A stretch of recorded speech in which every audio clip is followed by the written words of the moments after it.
Today is October 8th. Welcome on in to Daily Cards Live here on ClaibsOnline.com. I'm Joe Roderick, joined alongside by Bob Ramsey.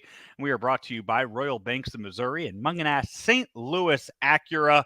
Rammer, we are 2 games through all of the ALDS and NLDS matchups, and for the first time ever, we have ties at 1 game apiece in all 4 series. It's crazy to think that this has never, ever happened before, and we are getting that parity this season. Well, they always say you don't really have a series until the road team wins a game. So I guess we got 4 series moving forward, and it's going to be very exciting.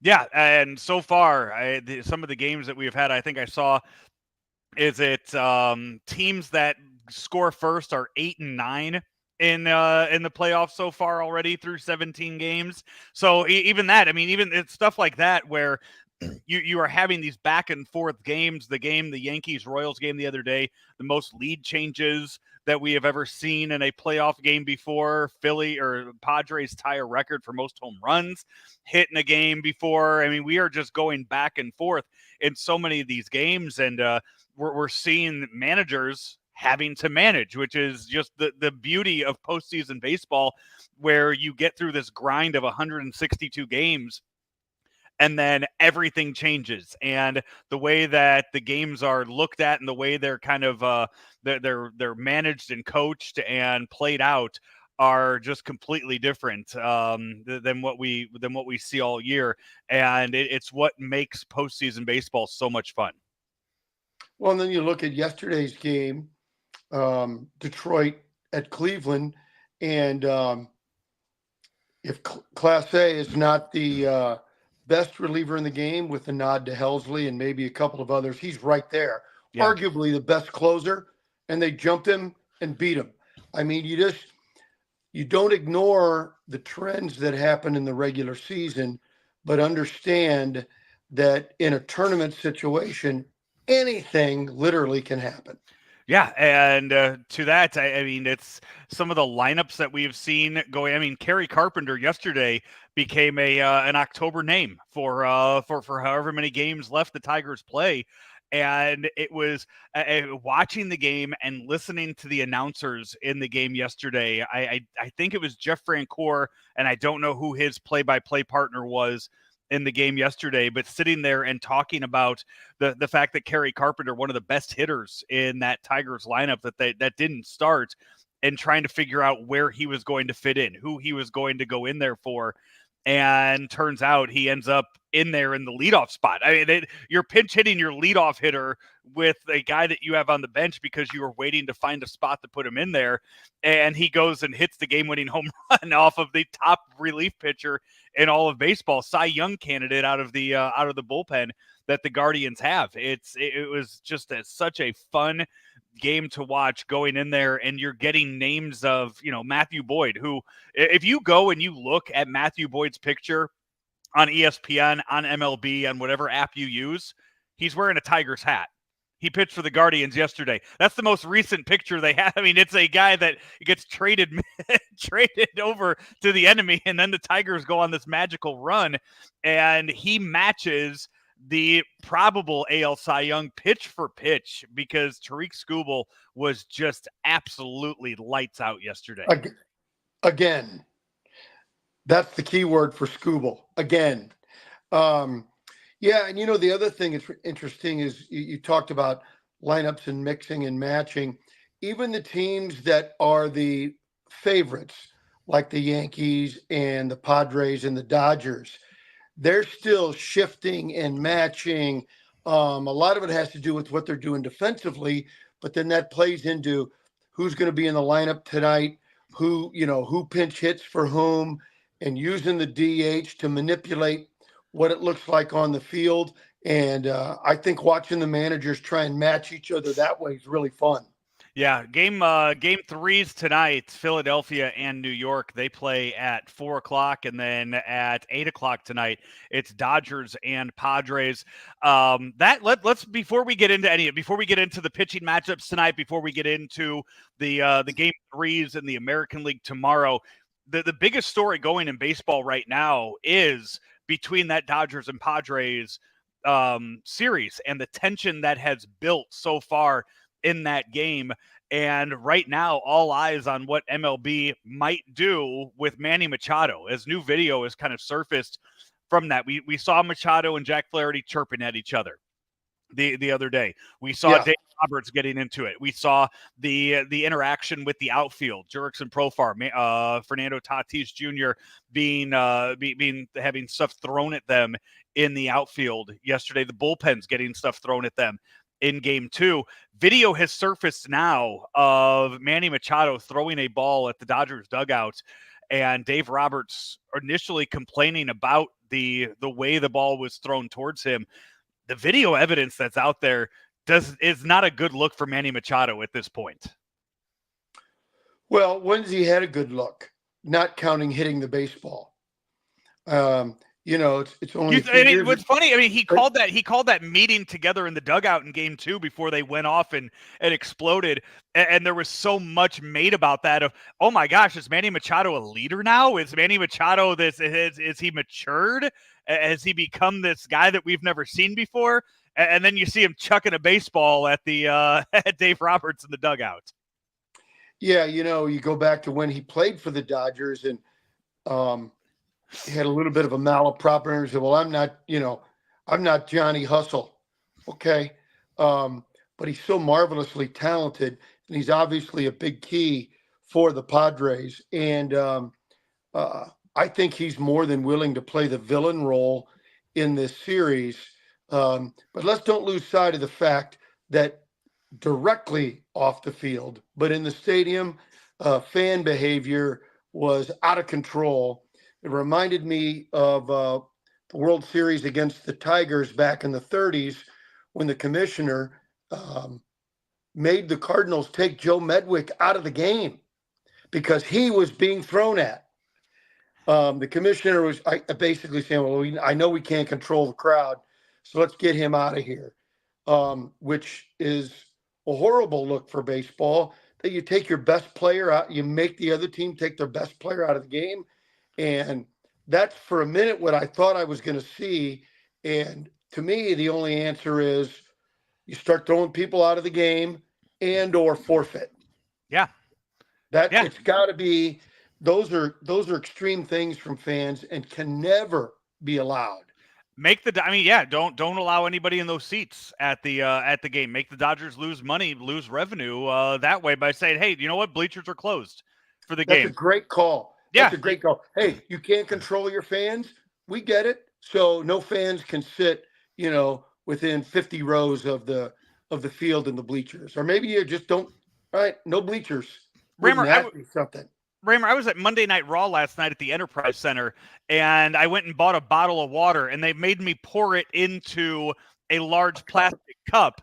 That way I didn't have the weapon of a bottle to be able to throw at any of the competitors in the ring. I mean, that's, those are the things that they're doing at Enterprise Center that you're telling me that they can't find ways around that at Dodger Stadium after all these years. Right. So fan behavior is something to watch. And, Mike Schilt, used the old Ron Burgundy line, stay classy, San Diego, and basically asking his fans to not try and match the Dodgers' bad behavior and play it straight and just be good, positive fans. So we'll see what happens tonight. The Dodgers and Padres, that game is tonight, 8:08 start time at Petco Park. Is that Eastern time? Is it not 7:00 Central? Let me see here. I thought it was, let me see. I have 8:08. Yeah, 9:08 Eastern, 8:08 Central, 6:08 on the West Coast tonight for that game. It is Walker Buehler starting for the Dodgers against Michael King. Walker Buehler at one point, just an outstanding prospect, up and coming pitcher for the Dodgers, really struggled this year for the team, 1-6 in his outings with a 5.38 ERA. Michael King. Joe, even if he's good, I don't see him going past 4.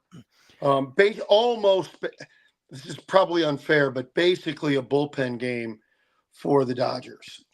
But that seems like that's been the case in a lot of baseball. And if you could get through the lineup twice, it's a blessing to be able to do that with some of these guys. And the Padres, though, on the other hand, Michael King, one of the big trade chips from that Juan Soto trade, where it looks like both teams are coming out on top with that, especially with Higashioka hitting the way that he has in the postseason.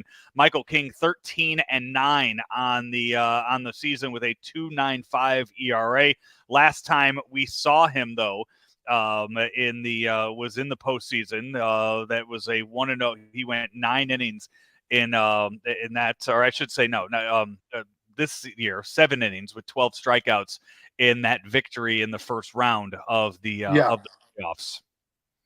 He was brilliant, absolutely brilliant. Yeah. So again, it's that's one where right now the Padres are sitting real pretty in that matchup for that. Well, on paper, but that's the thing. Each game, typically in the course of a baseball season, you don't look at a game in a vacuum. What does it mean for tomorrow with the bullpen and blah, blah, blah. King was great the last time, but the Dodgers, it only takes a couple of guys to hit a mistake, or heck, those are great hitters. Hit a good pitch. I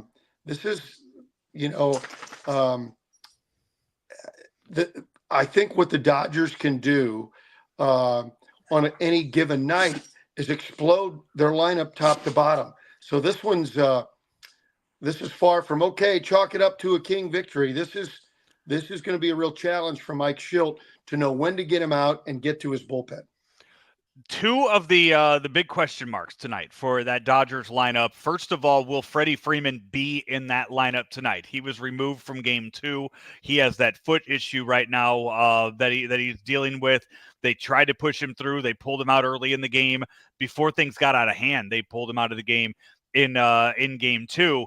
And so will he be there in Game 3? What will they do with him in Game 3 tonight? The other big question mark: will Mookie Betts show up? Now 0 for his last 22 in the postseason. You're giving the Padres an easy and you're giving them an easy decision to pitch around Shohei if those two are not at the top of their game behind him at 2 and 3. Well, I would tell you, be careful thinking that Mookie Betts is not going to hit. Now you're telling me Mookie's not going to hit? Yeah, I'm just saying you better be careful with that strategy. I agree with you on that. Mookie Betts is good enough. He's due for it. He's not going to go 0 for 35. At some point, he's going to hit, and he's going to hit the ball hard somewhere. That's not. But I'm just saying, though, until he beats you, why let Shohei beat you, right? Oh yeah, But even if Betts was hot, you still got to be very careful with Ohtani. But that's why the Dodgers are so dangerous. Does Freeman start? Does he DH? Where does he go? Then you go to Teoscar Hernandez and Will Smith and Max Muncy and Tommy Edman. And, man, it just keeps going down that lineup. And, yeah, some of their overall numbers haven't been great this year. But, in a given moment, those guys are all pros who can do damage all on their own. The Padre side of things offensively looking really good in the last game, setting as we talked about, setting a playoff record for most home runs in a matchup. On the other side, Phillies and Mets. Sean Manaea pitching for the Mets today, who desperately needed yesterday's day off. That's one of the. They were in a really big need of a day off yesterday to kind of take a step back. Just kind of reset everything and just kind of, catch their breath before moving on in this series. Probably really grateful to be at 1 game apiece right now. Very easily, though, could be up 2-0, but they are home for the first time. They have been on the road for their last 12 games right now. First time at home since end of September. I think it was September 20th, maybe around there was the last time that they played a home game. So they will have to face, though, Aaron Nola. on the mound for the Phillies, their workhorse from previous postseasons. Now the Game 3 pitcher for the Phillies. A tough decision for them to make to push him all the way back to Game 3. Yeah, the atmosphere will be insane in New York. I just really like what the Phillies do and how they put that roster together. The Mets have been exciting, battling to get in after an extremely slow start this year. They've had that mojo going for a while. They're really going to need it to top the Phillies. I think Philadelphia, I think they're right there with the Dodgers and Padres as the best in the National League. So we'll see. Being at Shea Stadium will be a different animal. Tomorrow, Shea Stadium, excuse me.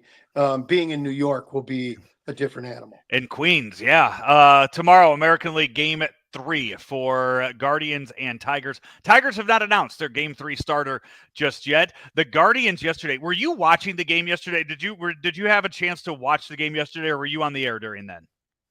Both things can be true. Okay. I mean, you can't, but watching it and just following along. So I was watching it with the volume up yesterday at home, and they're sitting there, they're talking about the game, and they say, hey, let's go down to the sidelines and let's talk to the Game 3 starter for the Guardians, Alex Cobb. And it took a double take for me on the TV to go, what the, Alex Cobb is still pitching in baseball and he's on the Guardians. Two things. There was no way that I would have been able to tell you that if you would have asked me who was pitching Game 3 for the Guardians. Also completely forgot he was an all-star last year too. I can neither confirm nor deny your confusion because I wasn't with you. I didn't hear the comments, but I was trying to watch the game as I was actually at my job.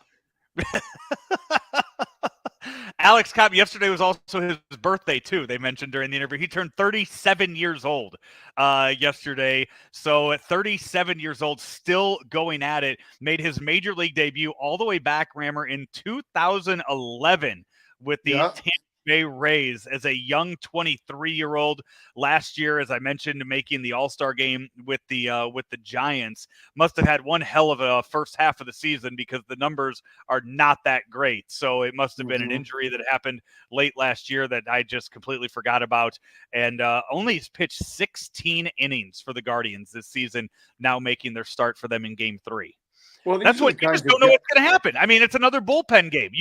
If he could get you 12 outs, or 15 outs, then my God, you're going to take that every single time. And then you see some of those same things with some hitters who have been out, and they look, they're working every day to get back into the lineup, and these are the things, manipulating the roster to give you the best shot on a given day. I think it's part of the excitement of postseason. I mean, it's similar. I mean, the Mets did it in their game when they went with Kota Senga, and that he pitched one game all year, middle of the season, came back from an injury, pitched, got hurt, and they're like, "Yeah, you know what? Hey, you're going to pitch Game 1 for us." Yeah. It just shows. I mean, just take it to a local point where we expect the Cardinals to just be, this juggernaut every year, and just the slightest bit of, a down season, we get so upset about and talk about, oh, they don't have any stars, they don't have this or that. You have teams that are in the postseason throwing guys out there that haven't thrown 20 innings this season, and they are in the postseason because of what they were able to just somehow withstand a 162 game season.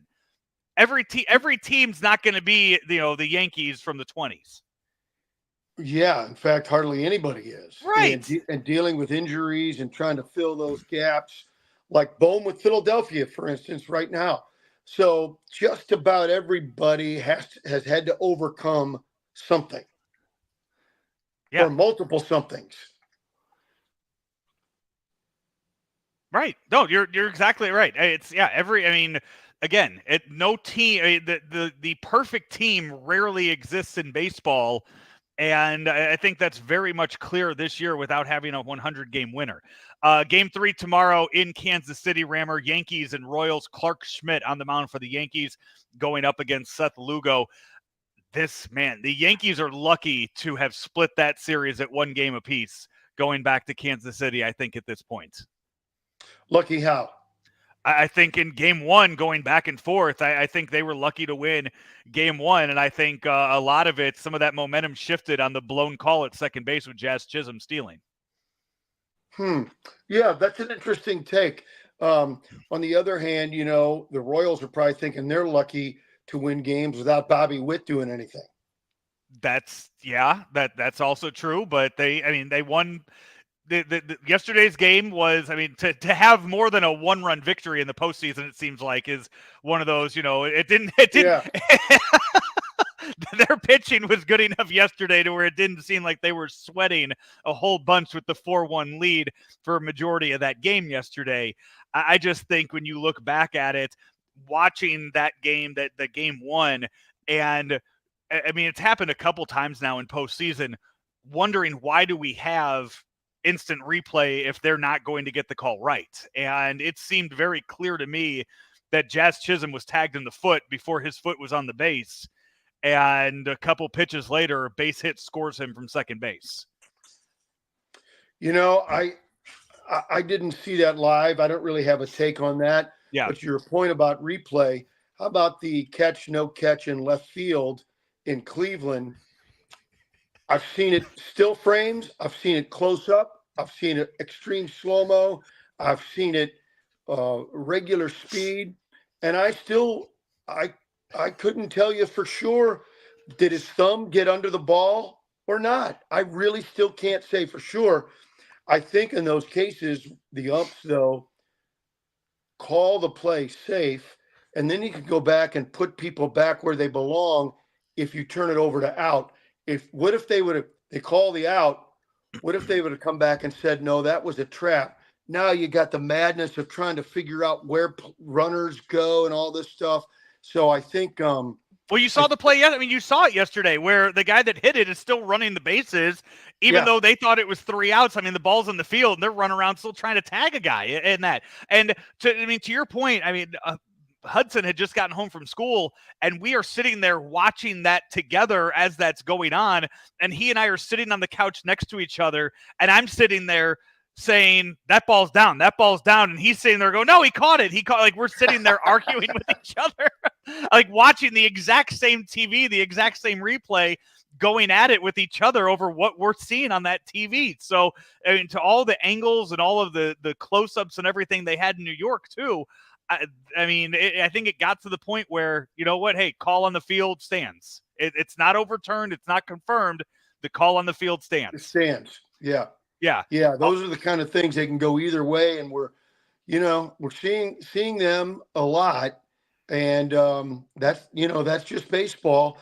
And with the replay, I think it's better than not having it, but it's not perfect. Well, hopefully, Rammer, we get a lot more fun baseball here over this week before we head into the NLCS and ALCS. All series tied at 1 game apiece. 2 games today.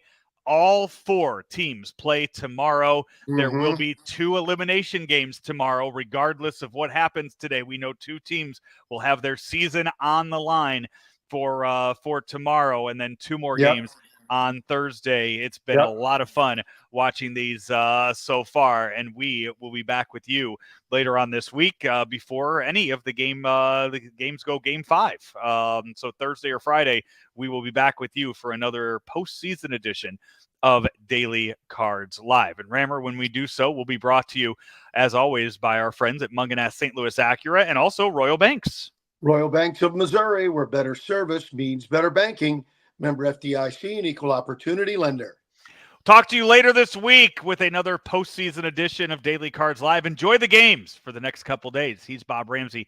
I'm Joe Roderick. Talk to you next time right here on Claibs Online. Munganess St. Louis Acura has the all-electric Acura ZDX. The ZDX can go up to 313 miles on a single charge, and the DC fast charging lets the ZDX gain up to 80 miles in just 10 minutes. When you lease an Acura ZDX, you can save up to $7,500 with a federal EV lease credit. Or you can buy the new ZDX and get 0.9% for up to 72 months. Come on in to Munganess St. Louis Acura and take a look at the new ZDX for yourself.